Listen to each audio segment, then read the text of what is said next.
Welcome to our channel guys. இன்றைக்கி நம்ம சேனலில் என்ன பார்க்க போகிறோம்னா ஃபார்ம் ஃபுட் எப்படி செய்கிறதுன்னு தான் பார்க்க போகிறோம். நம்ம பார்த்தீங்கன்னா காஸ்ட் கம்மியாக தான் இந்த ஃபுட் ப்ரிப்பேர் பண்ணுறோம். எப்படி பார்த்தீங்கன்னா 300 to 400 எல்லாம் முடிஞ்சிடும். 1 kg ஃபார்ம் ஃபீடே 400 முடிஞ்சிடும். ஃபஸ்ட்டு பார்த்தீங்கன்னா கிரவுண்ட் கேக், அதாவது கடலை புண்ணாக்கு. இதில் பார்த்தீங்கன்னா ப்ரோட்டீன் அதிகமாக இருக்கும். பார்த்தீங்கன்னா 400 to 500 கிராம் எடுக்கிறோம். இது பார்த்தீங்கன்னா எங்கள் வீட்டு பக்கத்தில் இருக்க மாவு மில்லில் தான் வாங்க போனோம். இது பார்த்தீங்கன்னா எல்லாம் மாவு மில் இல்லைன்னா உரக்கடையிலே இருக்கும். நம்ம பார்த்தீங்கன்னா கடலை புண்ணாக்கு வந்து ஒரு 1/2 கிலோ தான் வாங்கணும். இதோட காஸ்ட் பார்த்தீங்கன்னா 25 rupees. நான் அந்த ஃபார்ம் ஃபீட் செய்கிறதுல ஒரு 2-3 மிஸ்டேக் பண்ணிட்டேன். நான் என்னென்னு சொல்கிறேன், நீங்கள் செய்யும்போது அதெல்லாம் கரெக்ட் பண்ணிக்கங்க. அடுத்து பார்த்தீங்கன்னா நம்ம ட்ரை ஃபிஷ் மில் கருவாடு தான் வாங்க போகிறோம். இந்த கருவாடில் தான் ஒரு மிஸ்டேக் பண்ணிட்டேன். 400 கிராம் எடுக்கணும், நான் வெறும் 200 கிராம் தான் எடுத்தேன். இது பார்த்தீங்கன்னா நம்மளோட ஃபர்ஸ்ட் மிஸ்டேக். அடுத்து பார்த்தீங்கன்னா சோயா எடுக்கிறோம், அது ஒரு 200 கிராம். இதோட காஸ்ட் பார்த்தீங்கன்னா 35 rupees. அப்புறம் கருவாடோட காஸ்ட் வந்துட்டு 130 rupees. அதுக்கடுத்து பார்த்தீங்கன்னா ஸ்பைருலினா தான் இருக்க போகிறோம், அதாவது பாசி. இது பார்த்தீங்கன்னா நியர்பை ஷாப்லலாம் தொலைவணும், எங்கேயும் கிடைக்கல. அதனால தான் நாங்கள் டேரெக்டாக போய் அப்படியே தொட்டியில் நிறைய இருந்துச்சு, அதை அப்படியே எடுக்க ஆரம்பிச்சு. முடிஞ்ச அளவு ஸ்பைருலினா அதிகமாகவே எடுத்துக்கோங்க, ஏன்னா அது காஞ்சிச்சுன்னா வெயிட்டே இருக்காது. இது பார்த்தீங்கன்னா நியர்பை ஷாப்பில் இருந்துச்சுன்னா வாங்கிக்கோங்க. இதில் பார்த்தீங்கன்னா விட்டமின் அண்ட் கலர் கொடுக்கும். இந்த ஸ்பைருலினா சூஸ் பண்ணிடக்கூடாது.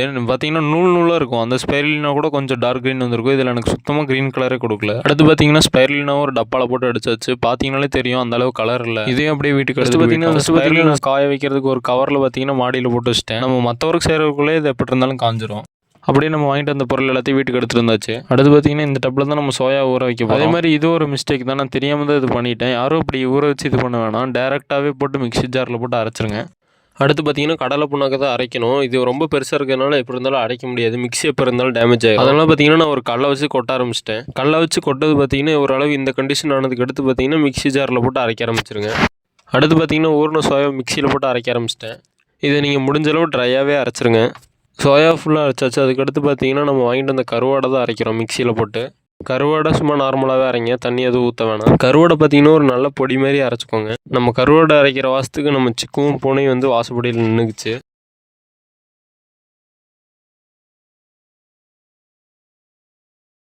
அடுத்து பார்த்தீங்கன்னா இறால் கருவாடு, அதாவது ப்ரான் கருவாடு, இதையும் நல்லா அரைச்சிக்கிட்டோம். இதை அப்படியே நார்மல் கருவாடை அரைச்சிக்கிங்கள ட்ரான்ஸ்ஃபர் பண்ணிட்டேன். அதை ட்ரான்ஸ்ஃபர் பண்ணிவிட்டு மொட்டை மாடியில் போய் முருங்கை இலை தான் எடுக்கிறேன். முருங்கை இலை எதுக்கு எடுக்கிறேன்னு பார்த்தீங்கன்னா கலர் அண்டு விட்டமினுக்கு தான் அதுவும் எடுக்கிறோம். அதை அப்படியே கொஞ்சம் நேரம் மாடியில் காய வச்சிட்டேன். இது பார்த்தீங்கன்னா உங்கள் வீட்டு பக்கத்தில் நியர்பை ஸ்டோரில் இருந்தாலும் இருக்கலாம். கடையிலேயே ட்ரைடு லீவ்ஸ் விற்கும், அதை வாங்கிட்டிங்கன்னா இன்னும் கொஞ்சம் பெட்டராக இருக்கும். இந்த முருங்கை இலையை கொஞ்சம் நேரம் காய விட்டு இதையும் அப்படியே மிக்சியில் போட்டு அரைக்க ஆரம்பிச்சிட்டேன். ட்ரைடு பவுடர் இருக்குது, அதுவும் நீங்கள் யூஸ் பண்ணுறதுனா யூஸ் பண்ணிக்கலாம். நானும் இது ஃபஸ்ட் டைம் தான் செய்கிறேன், அதனால தான் இவ்வளோ சொதப்பிட்டு. இதில் நான் சொன்ன மாதிரி எல்லாம் செஞ்சிங்கன்னா உங்களுக்கு ரிசல்ட்டும் நல்லா பர்ஃபெக்டாக வரும். இந்த முருங்கை இலையை அரைச்சதுக்கு அடுத்து நம்மகிட்ட இருந்த சோயாவில் இருக்க தண்ணியில் அப்படியே வடிகிட்ட ஆரம்பிச்சிட்டேன். சோயாவை ஃபில்டர் பண்ணதுக்கு அடுத்து பார்த்தீங்கன்னா அதெல்லாம் மாடியில் போய் காய வைக்க ஆரம்பிச்சிட்டேன். இதை நான் ஃபஸ்ட்டில் இருந்தே சொன்ன மாதிரி நார்மலாகவே அரைச்சிக்கோங்க. ஊற வச்சு அரைச்சிங்கன்னா நீங்களும் இந்த மாதிரி விளைவுகள் சந்திக்க வேண்டியது இருக்கும். அதுக்கடுத்து பார்த்தீங்கன்னா நம்ம காய வச்ச பாசியும் எடுத்து பார்த்துட்டு இருந்தேன், சுத்தமாக காயவே இல்லை. அதுக்கடுத்து பார்த்தீங்கன்னா முருங்கை இலையை காய வச்சு அரைச்சதெல்லாம் நல்ல ஒரு பேஸ்ட் கண்டிஷனில் வந்துச்சு. இதையும் அப்படியே மாடியில் போய் காய வைக்க ஆரம்பிச்சிட்டேன் கைஸ். ஃபைனலாக எல்லாமே காஞ்சிருச்சு கைஸ். இதுக்கடுத்து என்ன வேலைன்னா இது எல்லாத்தையும் மிக்ஸ் பண்ணுறது மட்டும் தான் நமக்கு வேலை. இதுக்கு பார்த்தீங்கன்னா நமக்கு ஈஸ்ட்டும் தேவைப்படும். ஈஸ்ட்டோட காஸ்ட் பார்த்தீங்கன்னா 45 ரூபா. நான் பார்த்தீங்கன்னா 2 பாக்கெட் எடுத்தேன், 90 ரூபா வந்துச்சு. அதுக்கடுத்து பார்த்தீங்கன்னா எல்லாத்தையும் மிக்ஸ் பண்ணுறதுக்கு ஒரு பெரிய பேஷன் மாதிரி ஒன்று எடுத்துக்கிட்டேன். ஃபஸ்ட்டு நம்ம காய வச்ச சோயாவை தான் உள்ளே போட்டோம். நெக்ஸ்ட் பார்த்தீங்கன்னா நம்ம முருங்கை இலை பேஸ்ட்டு, இது பாருங்கள் நல்லா காயும் நல்லா டார்க் க்ரீன் வந்துருச்சு. இது எதுக்கு சேர்க்குறோன்னா மெயினாக பார்த்தீங்கன்னா கலருக்கு தான் சேர்க்குறோம். அதுக்கடுத்து பார்த்தீங்கன்னா நம்ம ஈஸ்ட் தான் ஆட் பண்ண போகிறோம். நீங்கள் ஈஸ்ட் ஆட் பண்ணும்போது ஒரு பவுலில் ஈஸ்ட்டை கொட்டிட்டு லைட்டாக தண்ணி ஊற்றிட்டு ஃபுல்லாக மிக்ஸ் பண்ணிட்டு இதில் கொட்டுங்க. இதை நான் ராவா கொட்டவே எனக்கு ஒரு மாதிரி ஸ்மெல் வந்துச்சு, அதுதான் சொல்கிறேன். அதே மாதிரி ஈஸ்ட் வாங்கும்போது இன்ஸ்டன்ட் ஈஸ்ட் வாங்கிக்கோங்க, அது கொஞ்சம் பெட்டராக இருக்கும். அடுத்து நம்ம என்ன ஆட் பண்ணுறோன்னு பார்த்தீங்கன்னா நம்ம அரைச்சி வச்ச கடலை புண்ணாக்கு தான். இதை பாருங்கள், நான் நல்லா கொட்டிட்டு அரைக்கும் நல்லா நைஸாக வந்துருச்சு. இதுவே நம்ம அப்படியே ஆட் பண்ணுறோம். அதுக்கடுத்து நம்ம என்ன ஆட் பண்ணுறோன்னு பார்த்தீங்கன்னா நம்ம அரைச்சி வச்ச கருவாடு, அதையும் அப்படியே ஃபுல்லாக கொட்டியாச்சு.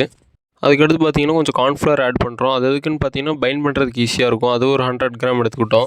அதுக்கடுத்து பார்த்தீங்கன்னா நம்ம காய வச்ச பாசி, அதாவது ஸ்பைருலினாவை ஆட் பண்ணுறோம். அதுக்கடுத்து பார்த்தீங்கன்னா இதை நல்லா கையிலேயே மிக்ஸ் பண்ண ஆரம்பிச்சிட்டேன்.